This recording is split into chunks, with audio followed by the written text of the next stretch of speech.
You are watching Rahinijar TV with Ilama Sayyid Abdul Basit Bukhari. اعوذ باللہ من الشیطان الرجیم بسم اللہ الرحمن الرحیم صلو علی الحبیب اللہم صلی علی سیدنا و مولانا محمد وعلی آل سیدنا و مولانا محمد وبارک وسلم وصلی علیہ۔ ہماری گفتگو سیرت رسول پاک صلی اللہ علیہ وآلہ وسلم کے حوالے سے جاری ہے۔ اس میں غزوہ احد کے حوالے سے بیان کیا جا رہا تھا۔ نبی اکرم صلی اللہ علیہ وآلہ وسلم کے صحابہ میں سے بہت سے صحابہ کرام شہید بھی ہوئے تھے۔ اب ان کے نماز جنازہ ادا کیے جانے لگے۔ عبداللہ بن مسعود فرماتے ہیں، ہم نے کبھی بھی اس انداز سے سید عالم صلی اللہ علیہ وآلہ وسلم کو روتے ہوئے نہیں دیکھا۔ آپ بہت زیادہ رو رہے تھے اور آنکھوں سے اشکوں کا ایک سیلاب جاری تھا۔ ہچکیاں بن چکی تھی اور نبی اکرم صلی اللہ علیہ وآلہ وسلم پر غشی طاری تھی۔ پھر آپ نے دکھ بھرے لہجے میں سب سے پہلے اپنے چچا حضرت امیر حمزہ کے قریب گئے۔ وہاں جا کر رسالت مآب صلی اللہ علیہ وآلہ وسلم فرمانے لگے، یا اما رسول اللہ و اسد رسول اللہ، اے رسول اللہ کے چچا اور اللہ اور اس کے رسول کے شیر، یا حمزہ یا فاعل الخیرات، اے اچھے کام کرنے والے چچا، یا حمزہ یا کاشف القربات، اے تکلیفوں کو دور کرنے والے میرے چچا، یا حمزہ یا ذاب عن وجہ رسول اللہ، اے رسول اللہ صلی اللہ علیہ وآلہ وسلم کی ذات سے دشمنوں کو ہٹانے والے چچا۔ یہ الفاظ رسالت مآب صلی اللہ علیہ وآلہ وسلم نے حضرت امیر حمزہ کی میت کے پاس کھڑے ہو کر ارشاد فرمائے۔ پھر حضور نے فرمایا کہ میرے چچا کا جسد انور یہیں پہ رکھا جائے، شہداء کو لاتے رہو اور ان کو بدلتے رہو، میرے چچا کا جنازہ یہیں پہ پڑا رہے گا۔ 72 شہداء کو لایا گیا۔ یہ واحد اسلام کا وہ شہید ہے کہ جس پر 72 دفعہ رسالت مآب نے جنازہ پڑھا ہے۔ اور کفن کے حوالے سے، کفن تو آپ کے پاس تھا ہی نہیں، سر ڈھانپتے تھے، پاؤں ننگے ہو جاتے، پاؤں ڈھانپتے، سر ننگا ہو جاتا۔ اسخر نامی گھاس آپ کے قدموں پر ڈالی گئی۔ 7 سال تک میرے آقا کریم صلی اللہ علیہ وآلہ وسلم روتے رہے۔ اس سے پہلے نوحہ جو تھا وہ اس کی ممانعت نہیں آئی تھی، بعد میں اس کی ممانعت آ گئی۔ بہرحال یہ جو آنسو تھے یہ کوئی ماتم والے نہیں تھے، یہ کوئی رونے پیٹنے اس طرح نہیں تھے، لیکن ایک غم کی جو کیفیت ہوتی ہے وہ کیفیات تھی۔ نبی اکرم صلی اللہ علیہ وآلہ وسلم نے واضح جو الفاظ فرمائے وہ بھی آپ لوگ ذہن میں رکھیں کہ یہ ایک بھتیجے کا اپنے چچا کے ساتھ پیار بھی بتایا۔ ہماری اس معاشرے میں ہر جو چچا ہے وہ اپنے بھتیجے کے مخالف ہے، اور بھتیجے جو ہیں وہ باقاعدہ طور پر مقابلہ بازی کے لیے اپنے چچا کے سامنے کھڑے ہیں۔ یعنی آپ دیکھ لیں، آپ معاشرے میں رہتے ہیں، آپ کو پتہ ہی ہے کہ چاچے جو ہوتے ہیں ان سے اکثر جو ہے زمینوں کے تنازع یا اس طرح لڑائی جھگڑے چل رہے ہوتے ہیں۔ رسالت مآب صلی اللہ علیہ وآلہ وسلم نے اپنے چچا کا جو پیار تھا، یعنی آپ نے فرمایا کہ یا حمزہ یا کاشف القربات، اے مشکلوں کو دور کرنے والے چچا۔ یعنی جب جب مصیبت میرے آقا کریم کے قریب آئی تو حضرت امیر حمزہ کھڑے ہو گئے تھے، اور امیر حمزہ کا طریقہ یہ تھا، مارتے پہلے تھے، پوچھتے بعد میں تھے۔ یہ پہلے مارتے تھے کہ میرے بھتیجے کے ساتھ تم نے یہ کیوں کیا، بعد میں پوچھتے تھے ہوا کیا تھا۔ تو یہ اللہ کے شیر تھے۔ دوسرے شہید حضرت عبداللہ بن جہش رضی اللہ تعالی عنہ، ان کا بھی مسئلہ کیا گیا تھا، ناک بھی ان کا کاٹا گیا، کان بھی کاٹے گئے۔ اور حضرت امیر حمزہ کا مسئلہ ہندہ نے کیا تھا، اور اس نے اپنا ہار بنایا تھا، وہ گھر تک واپس گئی، مکہ تک، اس نے ہار اپنے گلے میں لٹکایا ہوا تھا۔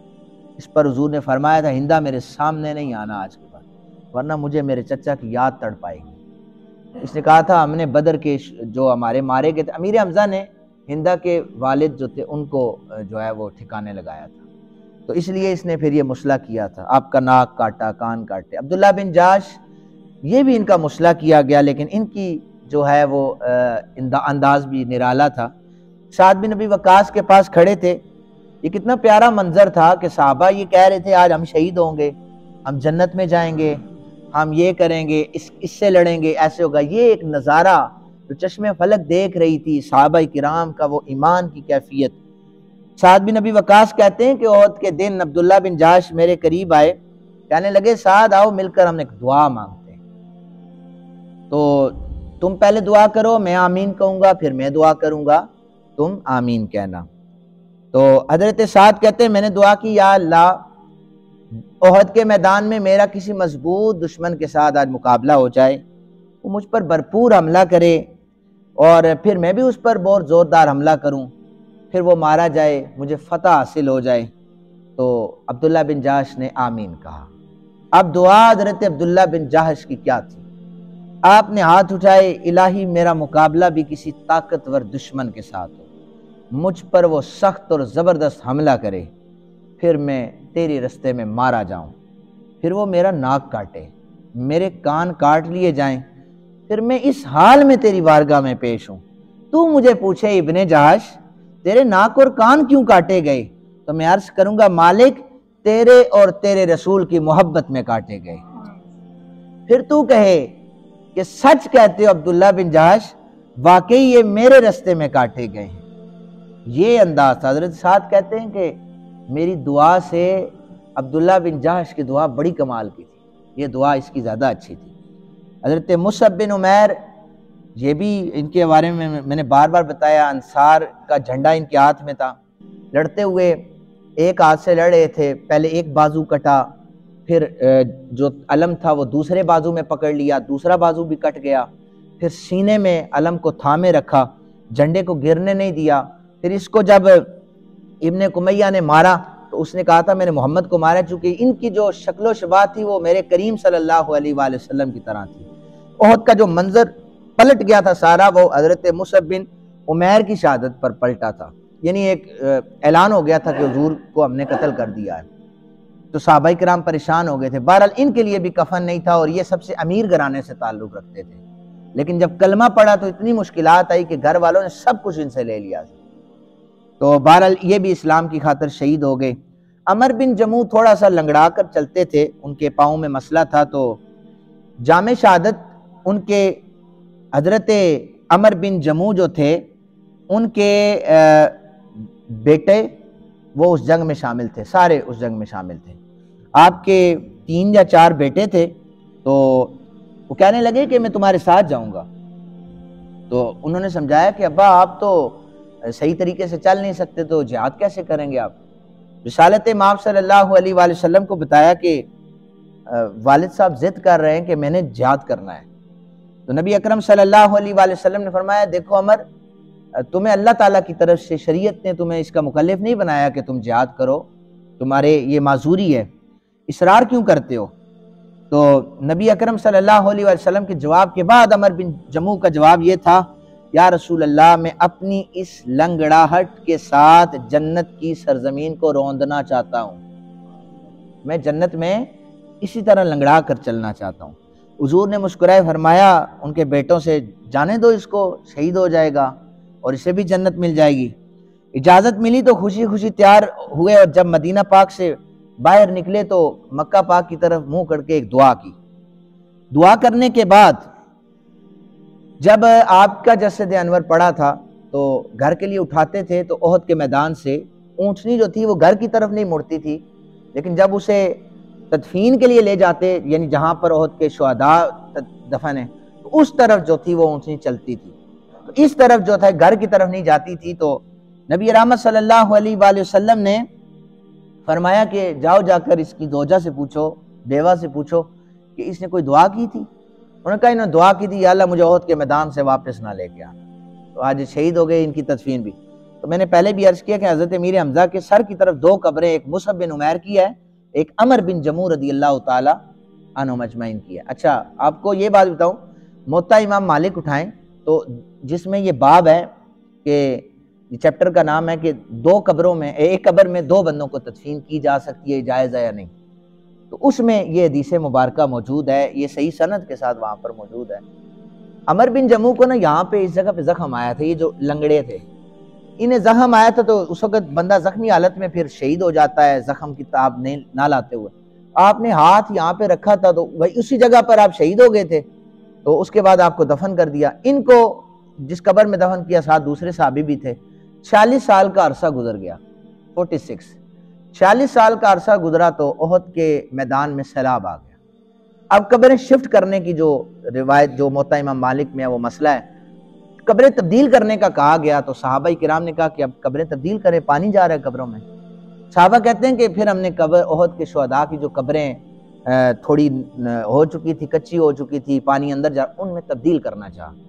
40 سال کا عرصہ گزر چکا تھا. کہتے ہیں ہم نے جب قبر کو کھولا، عمر بن جموح رضی اللہ تعالیٰ عنہ کی قبر کو کھولا تو اسی طرح آپ نے ہاتھ ادھر رکھا اور خون جاری تھا. کہتے ہیں چہرے پر اتنی نورانیت تھی کہ ہمیں لگ یہ رہا تھا عمر کا ابھی کل انتقال ہوا ہے. کہتے ہیں پھر ہم نے ایسا کیا، ایک صحابی کہتے ہیں میں آگے بڑھا تو میں نے حضرت عمر بن جموح کا ہاتھ یہاں سے ہٹایا، ہاتھ ہٹا کر سیدھا کیا کہ دوسری جگہ تدفین کرنی ہے. ہاتھ اتنا نرم تھا کہ ہاتھ سیدھا ہو گیا، لیکن ہمارے دیکھتے دیکھتے دوبارہ ہاتھ پلٹ کر اپنے زخم پر چلا گیا. یہ صحیح سند کے ساتھ حدیث موجود ہے، موطا امام مالک میں ہے، بالکل میرے کمرے میں کتاب بھی موجود ہے. اور 46 سال کا عرصہ گزرا ہے. اسی لیے تم کہتے ہیں نا زمین میلی نہیں ہوتی، زمن میلا نہیں ہوتا، محمد کے غلاموں کا کفن میلا نہیں ہوتا. یہ اس طرح نہیں، یہ یعنی اتھینٹک یہ اشعار اس حدیث پاک کی عکاسی کر رہا ہے. 40 سال کے بعد صحابہ کرام ان کے جسموں کو نہیں کچھ ہوا اور بالکل نرم تھے. ایک خاتون کا رسول پاک صلی اللہ علیہ وآلہ وسلم سے عشق کیا تھا کہ 4 انتہائی قریبی رشتہ دار جن میں بیٹا تھا، بھائی تھا، باپ تھا، شوہر تھا، یہ چاروں شہید ہو گئے. اب چاروں جب شہید ہوں تو عورت کا حال کیا ہوتا ہے؟ کوئی پرشان حال نہیں ہوتا. بتایا گیا کہ جب خبر لینے آ رہے تھے کہ تمہارا باپ شہید ہو گیا ہے، کہنے لگے مجھے رسول اکرم صلی اللہ علیہ وآلہ وسلم کے بارے میں بتاؤ. تو کہا بھائی بھی مارا گیا ہے. اس نے چہرہ پھیل لیا، بتایا بیٹا بھی شہید ہے اور شوہر بھی شہید ہے. اس نے ایک ہی رٹ لگائی ہوئی تھی کہ مجھے اللہ کے رسول کے بارے میں بتاؤ، ان کا کیا حال ہے. نبی اکرم صلی اللہ علیہ وآلہ وسلم اچانک تشریف لے آ رہے تھے تو صحابی نے کہا، یہ اشارہ کر کے حضور تشریف لا رہے ہیں، حضور سلامت ہیں. اس نے کہا کلو مصیبت بعدک جلل یا رسول اللہ صلی اللہ علیہ وآلہ وسلم، حضور آپ سلامت ہیں، میری ہر مصیبت دور ہو گئی، میرے ماں باپ آپ پر قربان ہو جائیں، میری ساری مصیبتیں دور ہو گئی. آقا کریم صلی اللہ علیہ وآلہ وسلم پھر اس طرح صحابہ کرام کی تدفین فرما رہے تھے اور پھر حضور نے فرمایا کہ احد کے جو شہداء ہیں اللہ تعالیٰ نے عرش ان کی جو روحیں عرش کے ساتھ لٹکی ہوئی جو قندیلیں ہیں نا ان کے اندر ان کی روحوں کو رکھا ہوا ہے، یہاں پر ان کا ٹھکانہ ہے احد کے شہداء کا. فرمایا سبز پرندوں کو ان کے لیے مسخر کر دیا ہے، سبز رنگ کے پرندے ان احد کے شہداء کے لیے مسخر کیے ہوئے ہیں. وہ جب چاہتے ہیں نا یہ سبز پرندے انہیں جنت کی سیر کرا کے لے آتے ہیں، وہاں وہ انواع و اقسام کے کھانے بھی کھاتے ہیں، خوش ذائقہ مشروبات بھی پیتے ہیں اور جہاں چاہتے ہیں چلتے پھرتے ہیں. انہیں ہر قسم کی جو ہے وہ سہولت وہاں پر میسر ہے. تو نبی اکرم صلی اللہ علیہ وآلہ وسلم نے وہاں پر ان صحابہ کرام کی تدفین کی. احد کے میدان میں اللہ تعالیٰ آپ کو جانا نصیب کرے. یہ سارے صحابہ وہاں پر ان کی تدفین ہوئی ہے. اللہ تعالیٰ ہم سب کو اسی طرح حضور کے ساتھ عشق کرنے کی، محبت کرنے کی توفیق عطا فرمائے.